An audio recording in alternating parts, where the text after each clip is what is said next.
BNP ক্ষমতায় গেলে school হান্টের মাধ্যমে খেলোয়াড় তৈরি এবং ক্রীড়াঙ্গনকে আন্তর্জাতিক পর্যায়ে নেওয়া হবে জানিয়েছেন তারেক রহমান।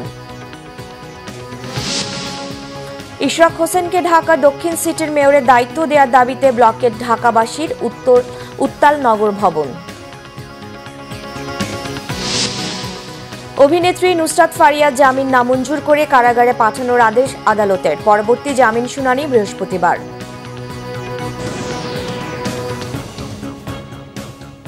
দেখছিলেন ক্রাউন সিমেন্ট সংবাদ শিরোনাম। বিএনপি ক্ষমতায় গেলে স্কুল হান্টের মাধ্যমে খেলোয়াড় তৈরি এবং ক্রীড়াঙ্গনকে আন্তর্জাতিক পর্যায়ে নিয়ে আসার নানা পরিকল্পনার কথা জানালেন দলটির ভারপ্রাপ্ত chairman Tarique Rahman. Arafat Rahman Koko memorial cricket টুর্নামেন্টে পুরস্কার বিতরণী অনুষ্ঠানে প্রধান অতিথির বক্তব্য রাখেন তিনি। 18 মে লন্ডনের অভিজাত মিলেনিয়াম হোটেলে এই অনুষ্ঠানের আয়োজন করা হয়। বিস্তারিত জানাচ্ছেন যুক্তরাজ্য প্রতিনিধি মোহাম্মদ আব্দুল হান্নান।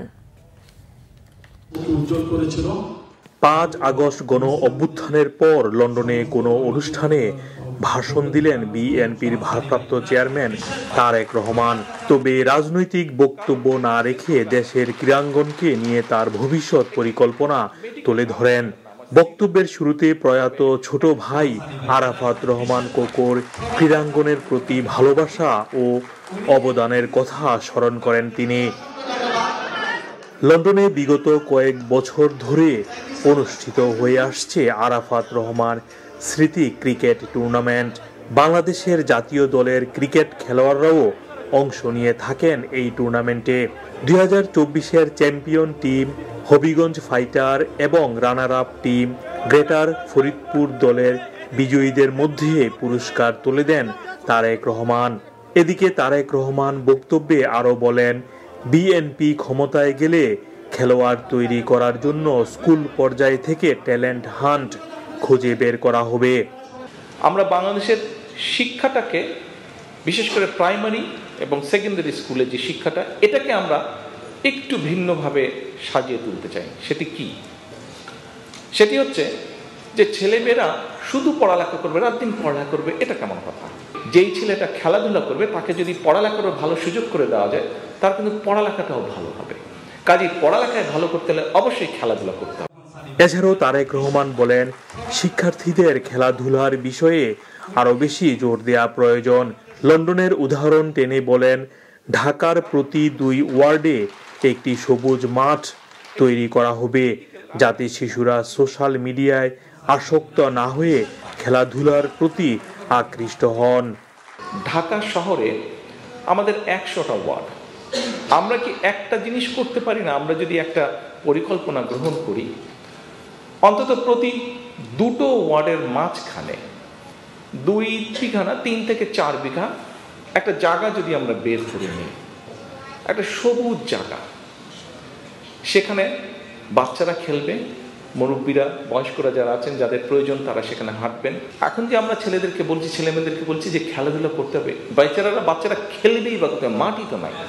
অনুষ্ঠানে আরও বক্তব্য রাখেন ঢাকা মহানগর উত্তর বিএনপির সদস্য সচিব ও সাবেক ফুটবলার আমিনুল হক, দলের কেন্দ্রীয় সাংগঠনিক সম্পাদক ও সাবেক ভূমি উপমন্ত্রী রুহুল কুদ্দুস তালুকদার দুলু, জাতীয় ক্রিকেট দলের সাবেক অধিনায়ক মোহাম্মদ আশরাফুল, আরাফাত রহমান কোকো মেমোরিয়াল ট্রাস্টের সরফরাজ আহমেদ সরফুর পরিচালনায় ও আবু নাসের শেখের সভাপতিত্বে অনুষ্ঠানটির সার্বিক আয়োজনে ছিলেন ফারুক হোসাইন, আমিন ইসলাম, তুহিন মোল্লা প্রমুখ। অনুষ্ঠানে তারেক রহমান প্রায় 20 মিনিটের মতো বক্তব্য রাখেন। তার বক্তব্যে তিনি বলেন, দেশের ক্রীড়াঙ্গনকে আন্তর্জাতিক পর্যায়ে নিয়ে আসার জন্য সবকিছু করতে চান তিনি। এছাড়াও দেশে দ্রুততম সময়ে নির্বাচনেরও দাবি জানালেন বিএনপির ভারপ্রাপ্ত চেয়ারম্যান তারেক রহমান। মোহাম্মদ আব্দুল হান্নান, বাংলা ভিশন, যুক্তরাজ্য। ঢাকা দক্ষিণ সিটি কর্পোরেশনের নগর ভবন ব্লকেট কর্মসূচি পালন করছে ঢাকাবাসী। আদালতের রায় মেনে এবং নির্বাচন কমিশনের প্রকাশিত গেজেট বাস্তবায়নে ইশরাক হোসেনকে ঢাকা দক্ষিণ সিটি কর্পোরেশনের মেয়রের শপথ গ্রহণের উদ্যোগ নেওয়ার দাবিতে উত্তাল নগর ভবন এলাকা। পুরান ঢাকার স্থানীয় বাসিন্দারা বলছেন, নাগরিক সেবা নিশ্চিতে নগর ভবনে ইশরাক হোসেনকে মেয়রের চেয়ারে দেখতে চান তারা। আদালতের রায়কে বৃদ্ধাঙ্গুলি দেখিয়ে স্থানীয় সরকার মন্ত্রণালয়ের উপদেষ্টা আসিফ মাহমুদ অন্তর্বর্তী সরকারকে বিতর্কিত করছেন বলেও অভিযোগ আন্দোলনকারীদের। টানা 4 দিন বিক্ষোভ কর্মসূচি পালন করে গতকাল ব্লকেট কর্মসূচি ঘোষণা করা হয়। ন্যায্য দাবি আদায় না হওয়া পর্যন্ত আন্দোলন চালিয়ে যাওয়ার ঘোষণা তাদের। দর্শক, এই মুহূর্তে নগর ভবনে আছেন আমাদের বিশেষ প্রতিনিধি মুহিবুল্লাহ মুহিব। সরাসরি যুক্ত হচ্ছি তার সাথে। মুহিব, আজকে নগর ভবন ব্লকেট কর্মসূচি সম্পর্কে জানাবেন। সাবরিনা, আপনি নিশ্চয়ই জানেন যে আজকে নগর ভবনের সামনে ব্লকেট কর্মসূচি ঘোষণা করা হয়েছিল গতকাল। সেই কর্মসূচি পালনের অংশ হিসেবে সকাল থেকে কিন্তু ঢাকা দক্ষিণ সিটি কর্পোরেশনের আওতাধীন বিভিন্ন এলাকার মানুষ জমায়েত হয়েছে এবং খণ্ড খণ্ড মিছিল নিয়ে যেই জমায়েত শুরু হয় সকাল থেকে, সেটি কিন্তু ইতিমধ্যেই লোকারণ্য হয়ে গেছে। এবং এখানে প্রত্যেকটি মানুষের প্রত্যাশা যে আদালতের যে রায়, সেই রায় বাস্তবায়ন তারা দেখতে চান এবং তারা মনে করছেন যে আদালতের রায়কে বৃদ্ধাঙ্গুলি দেখিয়ে এই সরকারের স্থানীয় সরকার তিনি বিশেষ করে পরিকল্পিতভাবে বসতে দিতে চাচ্ছেন না ইশরাক হোসেনকে। যদি এটি তার অধিকার, এটি তার প্রাপ্য, কারণ আদালত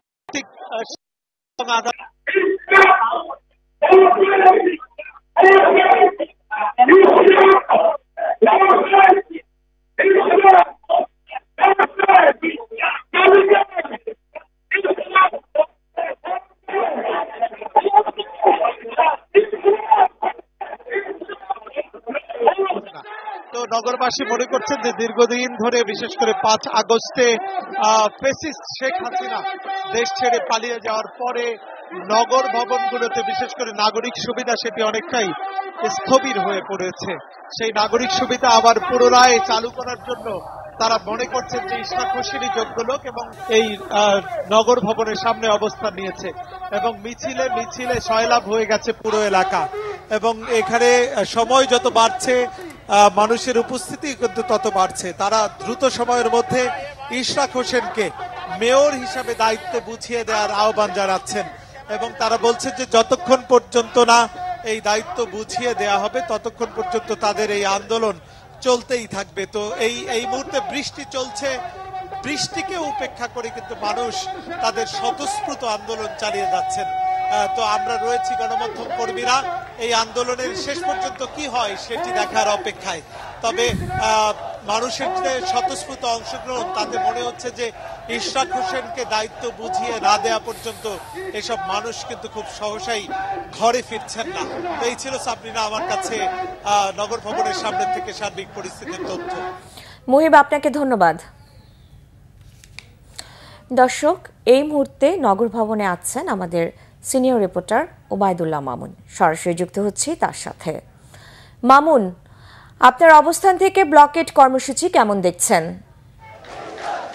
মিছিল স্লোগানে মুখরিত ঢাকার রাজপথ এই মুহূর্তে রয়েছে, অর্থাৎ রাজধানীর যে গুলিস্তান এলাকাটি রয়েছে সেই গুলিস্তান এলাকা কিন্তু এখন পুরোপুরি একদম অচল বলা চলে।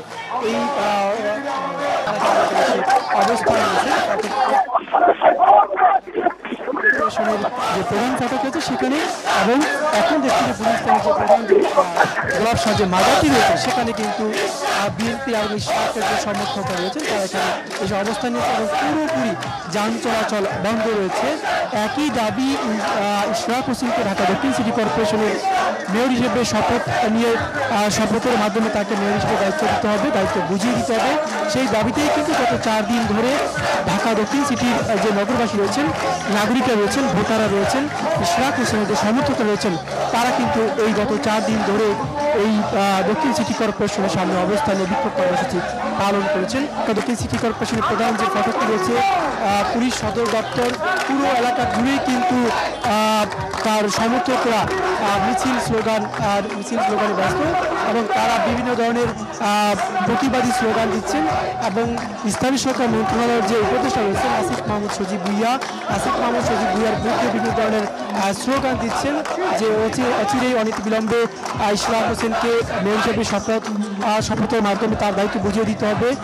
তারা বলছেন যে যেখানে নগর ভবনের মেয়র হিসেবে আদালতের নির্দেশনা এবং আমরা যে সকালে যখন এসেছি তখন কিন্তু দক্ষিণ সিটির যে প্রধান ফটকটি রয়েছে সেখানে কিন্তু তারা বিক্ষোভ করেছেন এবং ক্রমেই বেলা বাড়ার সঙ্গে সঙ্গে কিন্তু পুরো গুলিস্তান এলাকার যে আশপাশ রয়েছে সব ধরনের যান চলাচল কিন্তু একদমই বন্ধ রয়েছে। কিছুক্ষণ আগে বিএনপির একজন নেতা যেমনটি বলেছিলেন যে যদি তার শপথে গড়িমসি করা হয় তাহলে তারা ঢাকার যে প্রবেশ দ্বার বলা হয় যাত্রাবাড়িকে, সেই যাত্রাবাড়ি তারা বন্ধের মাধ্যমে কিন্তু ঢাকার থেকে পূর্বাঞ্চল এবং দক্ষিণাঞ্চলের যে যোগাযোগ রয়েছে সব ধরনের যোগাযোগ তারা বিচ্ছিন্ন করে দেবেন যদি দ্রুত সময়ের মধ্যে ইশরাক হোসেনকে মেয়র হিসেবে দায়িত্ব বুঝিয়ে নেওয়া হয় এবং তাকে ঢাকা দক্ষিণের এবং ব্যারিস্টার শেখ ফজলুল তাপসকে কিন্তু মেয়র ঘোষণা করা হয়। সাথেই কিন্তু ওই সময় কিন্তু নির্বাচন পরবর্তীতে ইশরাক হোসেনের পক্ষে একটি মামলা করা হয়। সেই মামলার পরবর্তীতে মামুন, আপনাকে ধন্যবাদ। অভিনেত্রী নুসরাত ফারিয়া জামিন নামঞ্জুর করে কারাগারে পাঠানোর আদেশ দিয়েছেন আদালত। এর আগে ভোরে তাকে রাজধানীর ভাটারা থানা থেকে আদালতে নেওয়া হয়। প্রতিবেদন সাপেক্ষে আগামী বৃহস্পতিবার পরবর্তী জামিন শুনানির দিন ধার্য করা হয়েছে। রবিবার দুপুরে থাইল্যান্ড যাওয়ার সময় হজরত শাহজালাল আন্তর্জাতিক বিমানবন্দর থেকে নুসরাত ফারিয়াকে আটক করে ইমিগ্রেশন পুলিশ। পরে তাকে ভাটারা থানা পুলিশের কাছে হস্তান্তর করা হয়। পরে থানা থেকে তাকে ডিবি কার্যালয়ে নেওয়া হয়। সেখানে তাকে জিজ্ঞাসাবাদ শেষে জুলাই গণ অভ্যুত্থানের সময় ভাটারা থানার হত্যা চেষ্টা মামলায় গ্রেফতার দেখানো হয়। মুজিব বায়োপিকে শেখ হাসিনার চরিত্রে অভিনয় করেছেন নুসরাত ফারিয়া। তিনি 2015 সালে চলচ্চিত্রে অভিনয় শুরু করেন। এরপর থেকে বাংলাদেশ ও ভারতের কয়েকটি সিনেমায় কাজ করেছেন। এছাড়া মডেলিং ও সঞ্চালনায়ও সক্রিয় তিনি। আওয়ামীপন্থী 61 জন আইনজীবীর জামিন স্থগিতের আদেশ বহাল রেখেছে হাইকোর্ট। সেই সাথে 2 সপ্তাহের মধ্যে রুল নিষ্পত্তির নির্দেশও দেন আপিল বিভাগ। সোমবার সকালে জুবাইর রহমান চৌধুরীর নেতৃত্বাধীন 3 বিচারপতির আপিল বিভাগ চেম্বার আদালতের দেয়া জামিন স্থগিতের আদেশ বহাল রাখেন। এর আগে সরকার বিরোধী আন্দোলনের সময় আইনজীবীদের মারধর ও হত্যা চেষ্টার মামলায় 22 এপ্রিল আওয়ামীপন্থী 61 জন আইনজীবীকে জামিন দেন হাইকোর্ট। বিচারপতি আবু তাহের মোহাম্মদ সাইফুর রহমান ও বিচারপতি কাজী ইবাদত হোসেনের হাইকোর্ট বেঞ্চ তাদের জামিন দেন। পরে জামিন স্থগিত চেয়ে চেম্বার আদালতে আবেদন করে রাষ্ট্রপক্ষ। বৈষম্য বিরোধী আন্দোলনের সময় ঢাকা আইনজীবী সমিতির সদস্যদের উপর হামলা, আইনজীবীদের চেম্বার ভাঙচুর ও হত্যা চেষ্টার অভিযোগে আওয়ামীপন্থী 144 আইনজীবীর বিরুদ্ধে মামলা করা হয়। পরে 115 আইনজীবী উচ্চ আদালত থেকে 8 সপ্তাহে জামিন নেন। এই ছিল এখনকার মতো। পরের সংবাদ বেলা 2টায়। এর আগে একটায় রয়েছে নিউজ টপ 10 দেখার আমন্ত্রণ রইল।